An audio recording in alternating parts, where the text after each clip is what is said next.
You're listening to Wrestling Roundup on FreeFM, ArrowFM, and NPR. As always, I'm Grady, and live on Skype we got Josh. Hey! Let's just continue kicking off basically where we left off last week. We talked about some brand new tag team championships for the World Tag Team Champions. Now we got ourselves our brand new WWE Tag Team Championships on SmackDown. My goodness, those are those good-looking titles. It definitely didn't go in the direction you thought it was going to go in. No. with your mock-up. Say this. I actually think that we're starting to get some really good titles. We may have a redesign of the WWE World Championship or not. It'll be dependent on if Cody decides he actually does want to bring back an old design or something. But I think the tag titles look great, and they look unique enough to themselves that they stand out. Mm-hmm. And that it's not and with the Raw titles, we went from pennies to dimes to gold to blooms. Yeah, I think these titles take a lot of inspiration, obviously, from like the shape and the design work from previous titles, and I really like how they've come out. I think, weirdly, they fit really well on A-Town Down Under. I don't know what it is, but all of these designs have really knocked it out of the park in terms of championship redesigns. I'd say the Intercontinental Championship was probably the only one I was a little more sour on compared to the rest, but we do have some lovely looking championships in the WWE right now, and A-Town Down Under didn't get off scot-free either, because they did earn themselves, or did get themselves a number one contender as well, with the Street Profits coming out on top, getting the first shot at those brand new championships. Yeah, that'll be interesting, because that is definitely a team that I could see beating them. But it also feels like it's way too early for A-Town Down to lose. They don't feel like they're meant to be a transitional champion the way the Awesome Truth does. Mm. Which they retained on Raw, so at least they get to keep it for one pay-per-view. But yeah, it's interesting. There could definitely be some funky finish that maybe continues the feud or something, or maybe just allows them to retain, and then maybe couple months down the road, maybe the Street Profits earn another shot, and that's when they take them or something. Mm. But the tag team division is definitely in a lot better shape right now than it was a year ago. Yeah, I feel like splitting the titles instantly just sort of jolted both tag team scenes on both brands awake, right? We saw, as you said, the Awesome Truth off on Raw defending against DIY. Then we got Street Profits, A-Town Down Under. It's just, I guess, woken everybody up. And when, the previous champs were the Judgment Day, and they're not as involved in the tag team title scene anymore, they've sort of backed off of it. We need to set up those feuds fast, with Backlash only being, a week and a bit from now. If those titles are going to be on the line there, we do have to make some logical setups, so having some quick little number one contendership matches is always a good way to do that. And while talking about tag team championships, let's talk about the third one on the main roster, the Women's Tag Team Championship.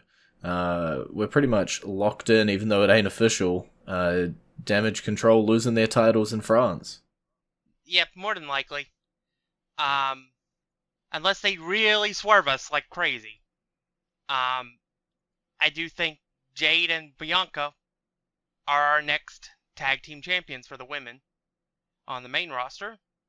Yeah, and I'm all for it, because Jade definitely needs as many reps as possible in a protected environment. Yeah, I think it'll work well. I think you said it last week. There's nothing better than getting those reps with one of the best, with Bianca Belair across from you. and just sort of take her under the wing, teach her, get her, ready and good to go. It's always hard to learn and adapt while on national television. And one of the best ways to do that is to get into tag team, keep being featured prominently, and, you only got to work half the match. Or less than. And it's definitely a lot better than 30-second squashes. 100%.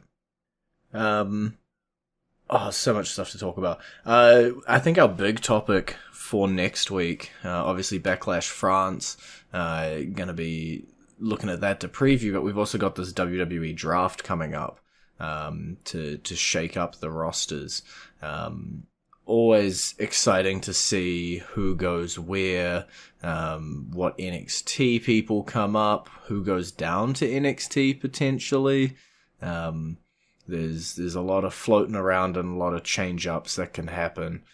So I guess if you got anything you want to say about the draft prior to it happening, any big calls you want to make, I think it should be an interesting time next week / the week after for the 2-week piece. Yeah. I don't see the main titles changing brands unless they really want Cody on Raw. So I think they'll be protected with pick 1 and pick 2. I think there's a possibility the women could switch places, but I think that's dependent on whether or not they want to move Seth. Because that's something we're going to have to get to, because I'm not happy about it. But I'm going to say that I think the major NXT call-up will be Ilya Dragunov. I think that will be setting the stage for the TakeOver event, the show that they are moving on, and that it is going to be Trick Williams as the next champion. Yeah, I was going to say NXT Spring Breakin' happening right now at time of recording. Is Ilya the champion? We don't know. You listening to this do know. So I think he'll be in the be drafted. I'm going to go with SmackDown as his target. I also think Gunther gets drafted to SmackDown. I think whatever brand Cody Rhodes is on, I think that's where Gunther goes. Okay. I don't see either tag titles changing brands after giving them new championships. Personally, I think it would be hilarious if they did. Yeah, but at least we wouldn't have to have that awkward swap because they're not branded. So, yeah, that's one thing that's so grateful. There's no branded titles. So they are all up for grabs if they really want to swap to really go crazy. I don't think they will, but but they can. But they can, and that's the key. Anything could happen, but most likely it'll be the obvious stuff. I do think the Bloodline stays on SmackDown, because I think that that's a more important story to SmackDown than it is to be shifted off to Raw. It's been SmackDown's story for about 3 years. Yeah, I think Roman Reigns will not be drafted. Okay. I think he'll become a free agent, and that'll allow him to go away for a while and then come back whenever he wants. And it'll be kind of the Brock Lesnar deal. Yeah. I think I could see maybe somebody like let me think here. So, there's going to be one guy that will be left off both rosters that'll end up in NXT as a result. It could end up being simple as Tonga Sikoa. It could be Ivar, but I think it'll be somebody will be an obvious. This person wasn't drafted, and they'll end up in NXT as a result. The Baron Corbin of this year. Yeah. Yeah, I think it'll be interesting. Baron Corbin, I think he'll come back up. in the draft too. Yeah, you mentioned Ilya and Gunther, and there is obviously coming up a King of the Ring tournament. There's a Queen of the Ring tournament, and Gunther has declared himself for King of the Ring. That seems to be his short-term ambitions now that he isn't holding the Intercontinental Championship. And, when I first heard that, I was like, well, I don't know really who's going to stand in Gunther's way. And then, the whispers of Ilya's call-up start coming up to the surface, and I wouldn't hate Gunther Ilya as the grand finals of a King of the Ring tournament. I wouldn't hate it. Yeah. No. I think if you really want to make the King of the Ring tournament mean something, make it for a world title shot. Mm-hmm. Make the winner get a world title shot from it. That will make it mean something. Otherwise, it's just a silly crown that goes on a wrestler that turns their gimmick into a king gimmick that 90% of the time doesn't work unless your name is Booker T. or Macho Man.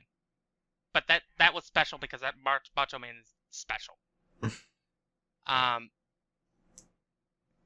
Yeah, I think it's a little bit further away, but we will have to see how those tournaments do shake up.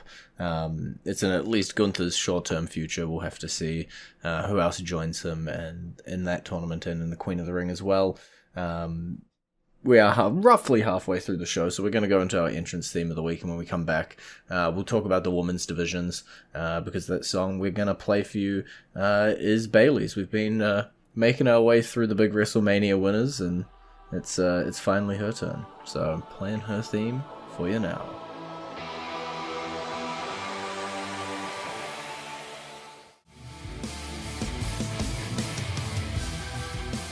And you're back Wrestling Roundup on FreeFM, ArrowFM, and MP. I'm Grady, he's Josh. You said you didn't want to talk about it, but we gotta talk about it. No, I said I didn't like it. I didn't say I didn't want to talk about it. Oh, sorry. You want to complain about it. I'm gonna just say Becky Lynch, and I'm gonna just sit back for you. Yeah. If you're going to put the title on Becky, then just do it at WrestleMania.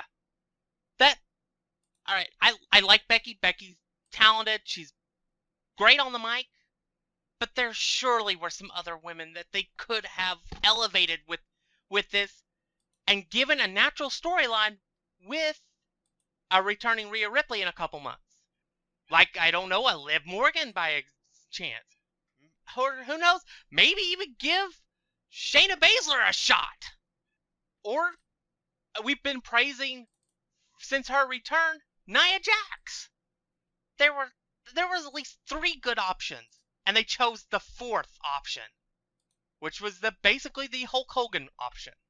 Yeah, it did seem a little, in case of emergency, break glass. We had Rhea Ripley go out with injury. Well, what's the most, obvious thing you could do? Just hand the title back to her last challenger, basically. Give it to Becky and just roll on like nothing happened. And I don't know.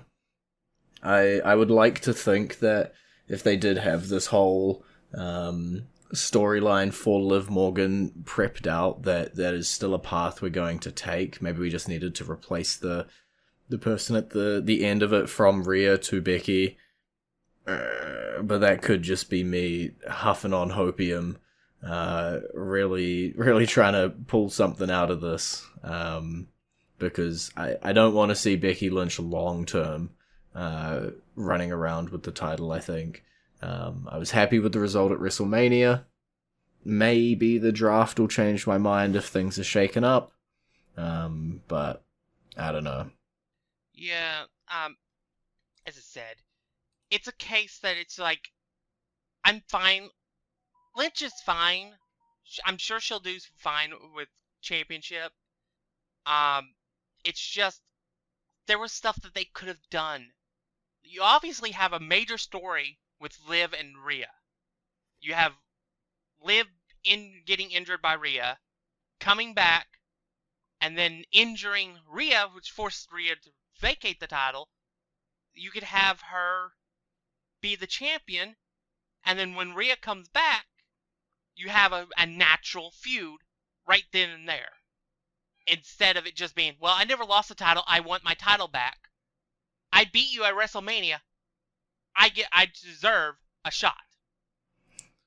Yeah, I still don't know quite how long Rhea's gonna go, and I'm trying my bestest to withhold judgment. I think I would have preferred if Becky had just skipped out on this match and not been involved. And then I think the field would have been much wider and much more open on, the potential opportunities there. You could have had any of them win it and been able to spin something off of it, whether it be one of, the underdogs, one of the underutilized ones, someone like Nia Jax just taking over in that monster heel role, Liv Morgan with her turn she's doing at the moment. There was so many options, and we just went with default. Yeah. Bloodline. We talked a little bit about them earlier when we were talking about the draft. Solo Sikoa, Tama Tonga, they chose their next victim. Yeah. In a very bloody scene too. I love that Solo came to SmackDown. One in a limousine, two wearing a suit like a mob boss. He's embracing the fact that he's the de facto leader of the bloodline now. Mm-hmm. And I love that they're giving him character. They're giving him stuff that he can develop from, and he's no longer just the stand in the background, look menace guy. Mm-hmm. And I love the fact that he has Heyman scared out of his mind. Oh, that is so much fun. Solo is basically running the show right now. Obviously, we need him to, because obviously The Rock's not going to be around for a while, and neither is Roman. So, if the bloodline is going to survive, it has to be key on Solo and what he does as a character, and then what him and Tama can do together as wrestlers. Yeah, and I think they're setting up quite a few feuds and ways to go about it. Obviously, it's been, a couple weeks since WrestleMania. We've already debuted Tama Tonga. We've kicked out Jey Uso. Paul Heyman's gotten confused. We've switched from being a family wearing t-shirts and more sort of relaxed clothing in our promos to coming out in limousines and suits. We've set an enemy of Kevin Owens. We've set an enemy of Nick Aldis. So much development has happened in 2 weeks that it's like the parents looked away and left, and now the children have just run roughshod with nobody sort of supervising them, because Uncle Heyman ain't gonna step into that. And I don't blame him. Yeah, it's definitely, the end game is a literal, we had a Bloodline Civil War tag team match last year. We're getting a literal Civil War at SummerSlam, or Survivor Series. Inside the War Games, we're going to get at least 3 members of one side of the bloodline versus at least 3 members of the other side of the bloodline. And who knows, we might get more people over the summer, because there's rumors of Jacob Fatu being signed by WWE. They could add him to Solo's bloodline, and maybe, I don't know, Rikishi could make a one-time return at Survivor Series for the Usos and Roman.